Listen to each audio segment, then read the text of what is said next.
میں نے اردو زبان صرف 8ویں جماعت تک پڑھی تھی۔ اس زمانے میں اردو لازمی نہ تھی۔ 9ویں جماعت میں طالب علم دوسرے مضامین لے سکتا تھا، اس لیے میں نے میٹریکولیشن میں اردو چھوڑ کر سائنس اور ڈرائنگ لے لیے تھے۔ زبان کے لحاظ سے میری دوسری کہانی ڈاکٹر کا استعمال خامیوں سے بھری ہوئی تھی۔ عاشق حسین نے میری کہانی واپس کر دی تو میں گویا اندھے کنویں میں گر گیا۔ اب کیا کروں؟ کئی ایک دن ڈوبتا تنکے کے لیے ہاتھ پاؤں مارتا رہا۔ پھر پتہ نہیں کیسے شاہد احمد نے مجھے ماہانہ ساقی دلی میں شائع کرنا گوارا کر لیا۔ خوش قسمتی سے عاشق حسین بٹالوی ادبی دنیا میں زیادہ دینا ہے۔ ان کی جگہ مولوی صلاح الدین اور میرا جی آ گئے۔ صلاح الدین نے آتے ہی مجھے ادبی دنیا کے لیے لکھنے کی دعوت دی اور میری تحریریں پھر سے ادبی دنیا میں شائع ہونے لگی۔ پھر اسکول میں ہمارے ڈویژنل انسپکٹر ایس ایم شریف آئے۔ انہوں نے مجھے طلب کیا، کہنے لگے، مسٹر ممتاز، یہ افسانے لکھنے کا شغل ٹھیک نہیں۔ اگر بچوں کے والدین کو پتہ چل گیا کہ ہمارے بچوں کو پڑھانے والے جنسی تحریریں لکھتے ہیں تو مشکل پڑ جائے گی۔ میں نے کہا، جناب، میں تو افسانے نہیں لکھتا، وہ کوئی اور صاحب ہے۔ شریف مسکرایا، کہنے لگا، بہانے بنانے بیکار ہیں، مجھے آپ کے والد صاحب نے بتا دیا ہے۔ شریف میرے والد کے دوست تھے۔ میں ٹھنڈا پڑ گیا۔ وہ بڑی ہمدردی سے بولے، اگر آپ لکھنا چاہتے ہیں تو انگریزی میں لکھیے، انگریزی میں لکھی ہوئی چیزوں پر کوئی اعتراض نہیں کرے گا۔ یہ تو تھی میری افسانہ نویسی کی روتات۔ اب میری پہلی کتاب انکہی کی اشاعت کی کہانی سن لیجئے۔ اگر چودھری برکت علی نہ ہوتا تو میری کتاب کبھی نہ چھپتی۔ چودھری برکت علی پبلشر تھا۔ اسکولوں میں پبلشر آیا ہی کرتے تھے، وہ بھی آیا کرتا تھا۔ میں نے چودھری برکت علی کی شخصیت لکھی ہے، جس سے میں چند اقتباسات پیش کرتا ہوں۔ پہلی بار میں نے اسے اسکول میں دیکھا تو خاص توجہ نہ کی۔ ادھیڑ عمر کے باوجود وہ ایک مستعد سیلزمین تھا۔ اسکول میں پبلشرز آتے ہی رہتے تھے، بڑے مؤدب، مہذب، جی جناب، جناب عالی، لیکن اس کا انداز منفرد تھا، نہ جی، نہ یس سر، نہ جناب والا۔ آتے ہی وہ بے تکلفانہ بات چھیڑ کر اپنے ارد گرد ایک جھمگھٹا کر لیتا، پھر اس کے کہکے گونجتے۔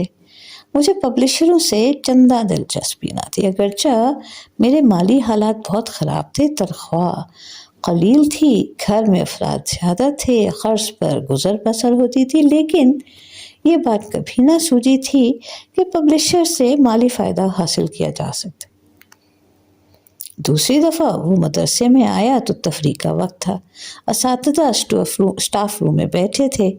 اس نے آتے ہی حسب دستور سارے اسٹاف کو اپنی طرف متوجہ کر لیا۔ یہ دیکھ کر میں اسٹاف روم سے باہر نکل گیا اور میدان میں ایک درخت کے نیچے جا بیٹھا۔ کچھ دیر کے بعد میں نے سر اٹھا کر دیکھا تو وہ میرے روبرو کھڑا تھا۔ السلام علیکم۔ وہ میرے پاس آ کے بیٹھ گیا۔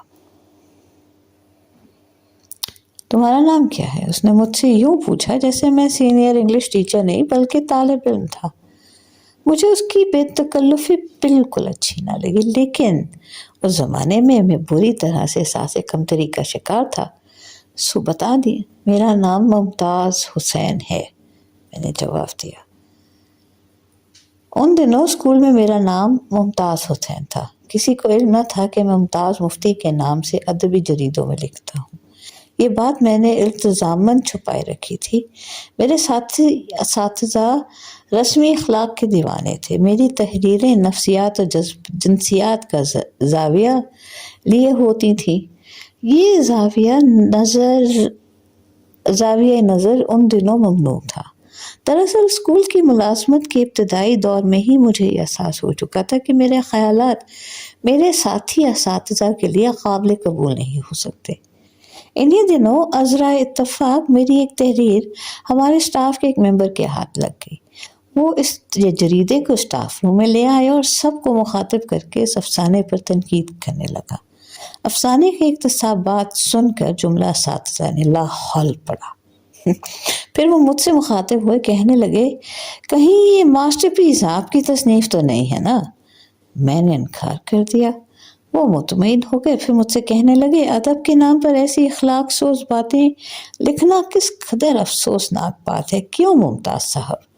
میرا جی چاہتا تھا کہ اٹھ کر اعلان کر دوں کہ ہاں یہ افسانہ میں نے لکھا ہے، آپ جو اسے اخلاق سوز سمجھ رہے ہیں یہ آپ کی ذہنی وسعت کا فقدان ہے۔ لیکن مجھ میں اتنی جرأت نہ پڑی اور میں نے جواب میں سر اس بات میں ہلا دیا۔ آپ بجا فرماتے ہیں، اس روز میں نے فیصلہ کر لیا کہ مدرسے میں اپنی تصانیف کو نہیں اپناؤں گا۔ چودھری نے پوچھا کب سے اسکول میں ملازمت کر رہے ہو؟ میں نے کہا لگ بھگ 6 سال ہوئے۔ پھر اس نے اپنا تعارف کرانا شروع کیا، کہنے لگا میرا نام چودھری برکت علی ہے، میں پنجاب بک بورڈ کا مالک ہوں، تو ہم درسی کتابیں چھاپتے ہیں۔ سو واٹ، میں نے سوچا چھاپتے ہو تو بڑے چھاپو، لیکن اخلاقاً بآواز بلند کہا بہت خوب بہت خوب، اور پھر خاموش ہو گیا۔ چند ایک منٹ کے بعد خاموشی طاری رہی، پھر دفعتاً وہ جوش میں آ گیا، بولا میں تمہیں ایک آفر دینا چاہتا ہوں۔ تو مجھے کیا آفر دے گا؟ میں نے سوچا۔ ہم کورسز کے علاوہ ہیلپ باکس بھی چھاپتے ہیں، وہ بولا۔ تو مجھے میٹریکولیشن کے لیے ایک ٹرانسلیشن گائیڈ لکھ دو، میں تمہاری 3 سال کی تنخواہ سے زیادہ معاوضہ دوں گا۔ آج ہی مجھ سے معاہدہ کر لو، آدھی رقم ابھی ادا کر دوں گا اور آدھی 6 مہینے کے بعد جب تم مجھے مسودہ دو گے۔ پتہ نہیں ان دنوں میری نفسیت کس سانچے میں ڈھلی تھی کہ 3 سال کی تنخواہ مجھ میں کوئی تحریک پیدا نہ کر سکی۔ میں نے کہا چودھری صاحب آپ کی بڑی نوازش ہے، لیکن مجھے وہ درسی کتابیں لکھنے سے کوئی دلچسپی نہیں۔ غصے سے اس کا منہ لال ہو گیا، بولا تمہارا دماغ تو ٹھیک ہے مسٹر۔ کچھ کہنے کی غرض سے میں نے کہا آپ کسی اور ٹیچر سے کیوں نہیں لکھوا لیتے؟ میں نے اس قسم کی آفر کسی اور کو نہیں دی، اس نے مجھے ڈانٹا۔ چودھری جی، میں نے کہا آخر مجھ میں ایسی کیا بات ہے کہ آپ یہ کتاب مجھ سے لکھوانا چاہتے ہیں؟ وہ رک گیا، کہنے لگا ہم درسی کتابوں کے پبلشرز بڑے ویل انفارمڈ ہوتے ہیں، ہمیں پتہ ہوتا ہے کون سی ہیلپ بک کس سے لکھوانی، مگر تم کیا سمجھو گے، تمہارا ذہن ہی ٹھیک نہیں۔ یہ کہہ کر وہ چلا گیا۔ 3 مہینے کے بعد وہ پھر آیا، بغیر کسی تمہید کے اس نے حکم چلایا، تم فارغ ہو تو میرے ساتھ چلو۔ اس پر مجھے بڑا غصہ آیا، لیکن اس سے بات کرنے کا کوئی فائدہ نہیں تھا۔ میں چپ چاپ اس کے پیچھے پیچھے چل پڑا۔ سوچ رہا تھا یہ کیسا پبلشر ہے جو منہ میں آئے کہہ دیتا ہے، ذرا نہیں جھجکتا، طبیعت کا جاٹ ہے بھائی، اور اس انداز تکلم جرنیلی ہے، کچھ بات بات پر ڈانٹتا ہے، بات بات پر قہقہے مارتا ہے، بات کا کڑوا ہے، لیکن ساتھ ہی بات سے سچائی اور خلوص کی بو آتی ہے۔ ایک ہوٹل پر جا کر وہ رک گیا، بولا مجھے بھوک لگی ہے، پہلے توام پھر کلام۔ ان دنوں میں نفسیات کے مطالعے میں ڈوبا ہوا تھا۔ پتہ نہیں کس نے کہا تھا کہ کسی کی شخصیت کو جاننا ہو تو اسے کھاتے ہوئے دیکھو۔ میں چودھری برکت علی کو کھاتے ہوئے دیکھتا رہا، وہ بڑی بے تکلفی اور اشتیاق سے کھا رہا تھا، اسے یہ احساس نہ تھا کہ کوئی اسے دیکھ رہا ہے۔ ٹیبل مینرز سے بے نیاز، کوئی دیکھتا ہے تو پڑا دیکھا رہے، اچھا جانے برا جانے، سو واٹ۔